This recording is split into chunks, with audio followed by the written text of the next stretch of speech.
Hi, this is Peter Beal, and in this lecture I want to talk about Gothic art, a style that emerges in the region around Paris in France in well, I guess roughly speaking, the beginning of the 12th century would be a great time to really sort of dive into this topic, and really wraps up in terms of its popularity between the North and the South sometime in the late 13th or going into the 14th century. We can see this style manifested in a number of media, most prominently, I think, especially for our beginning this topic, most prominently in architecture, but also in sculpture, and possibly, we might argue, in stained glass painting and so on. Our story really begins in a lot of ways with the work of Abbot Suger and the Abbey Church of Saint Denis in Paris. This is an important development, not least because Abbot Suger wrote extensively about his work and described how he, in a very self-conscious fashion, redesigned or remade the idea of the church. The key thing to take away from the Abbey Church of Saint Denis, which is what we're looking at here, the ambulatory area, is the way in which Abbot Suger and his architects in essence created a new vision of interior space that really moved away from this sort of more Romanesque mode of creation that really focused on solid, massive exterior walls with relatively limited opportunities for interior lighting and again a relatively monolithic appearance. The ambulatory Saint Denis is much more airy and complex and has this extraordinary sense of interlaced features and formations. Most particularly, I think we can see that in the ribbed vaults in the ceiling, where there's this complex web of masonry and ribs that permeates the entire interior. You can see clearly much larger windows than we'd be accustomed to in a Romanesque interior, and overall a greater sense of space. And again, Abbot Suger was fascinated by the possibilities of space and also light and color, as his writing attests to, quite specifically, actually.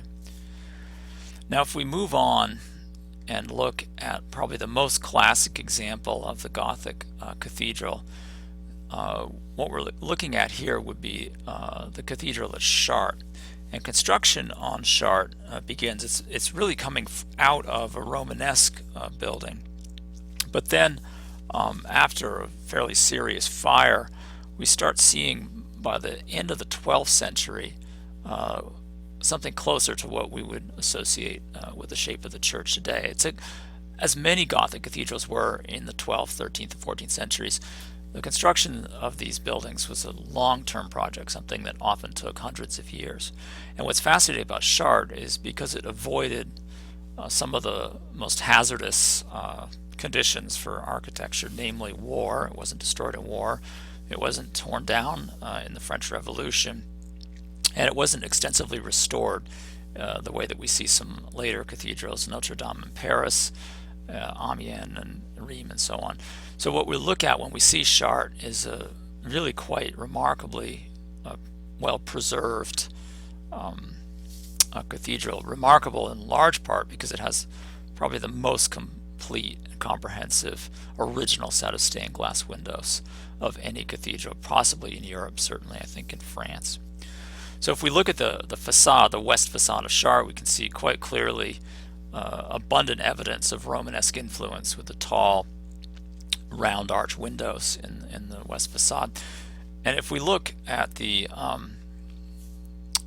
plan, it's a very simple plan, a cruciform plan with on the left here the north transept, and on the right the south transept, the royal portal right here, and the apse area with, again, as you can see in this architectural diagram here, an extraordinary complex web of ribbed vaults. If we look at the west facade, the so-called royal portal, we can see an extraordinarily complex and rich sculptural program between the tympanum of each of the three entrances here, and the jamb sculpture. There's a really quite rich, and unfortunately we lack the time to really go into it in detail, really quite rich theological interpretation possible with these, or interpretations I should say, possible with these portals. If we look at the central image right here, we see the second coming of Christ. He's encased in a mandorla with the images of the four apostles, these beasts represented here. And it certainly has, it plays into the overall view that many people have of Gothic cathedrals as a kind of Bible in stone, if you will, a summary or summation of Christian theological principles, especially the church itself standing in many ways as an earthly representation of the New Jerusalem that would come after the revelation, the apocalypse, and the second coming of Christ.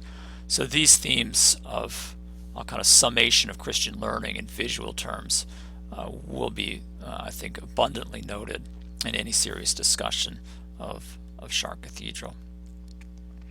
If we look a little bit closer at that image of Christ in majesty of the divine, the second coming of Christ here, in that mandorla shape, you can see an art style that probably would be more closely linked with that of the Romanesque, with the same kind of relatively flat and linear form.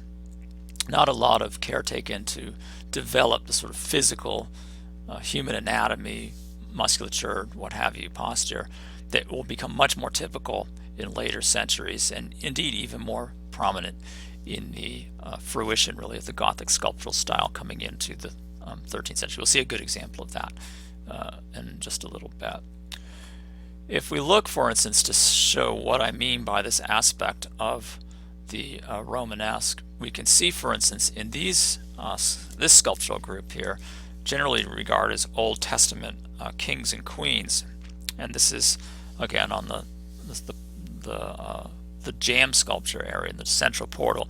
You can see these elongated forms, a focus on linearity, these very shallow incised robes, and a general sense of avoiding any exploration of the underlying structure of the human body. So they act very much in concord with the architectural forms that they're linked with, these colonnettes on the side of the entryway.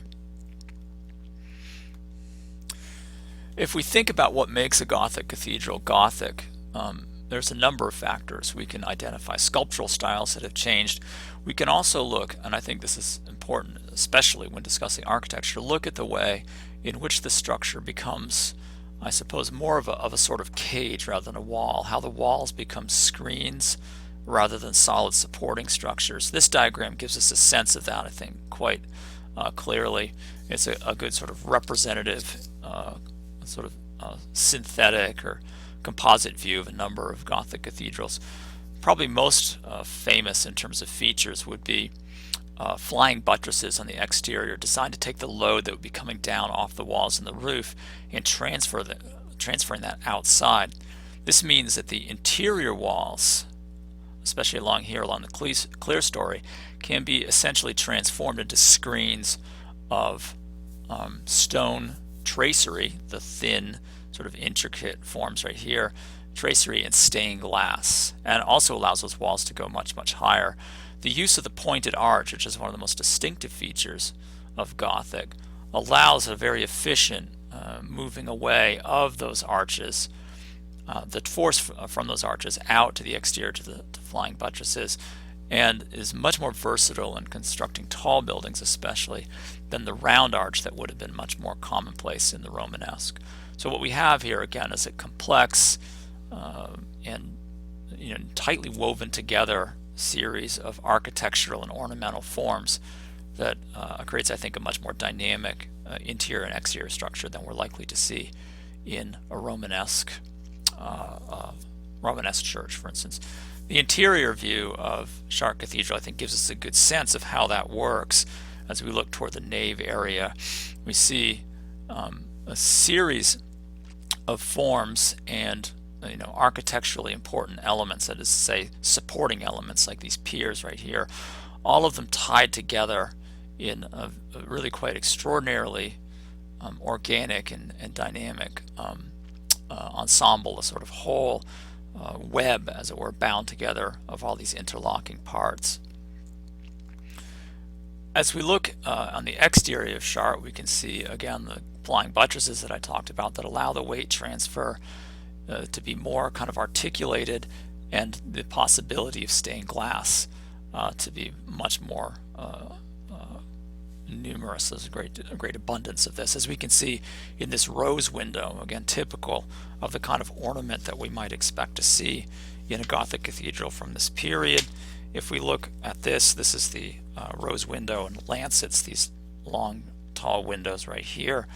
This is in the north transept, and this is again a remarkable image that has a great deal to do. We don't have again time to analyze this thoroughly, but royal political ambitions, representations again of Christ at the center here, alluding again to this second coming of Christ. It's really quite extraordinary in terms of the abundant and profuse nature of the imagery in these windows. Again, if we look at the next image here, the dedication of the cathedral at Chartres to the Virgin Mary, and again Notre Dame being very, very common as an appellation for these types of cathedrals.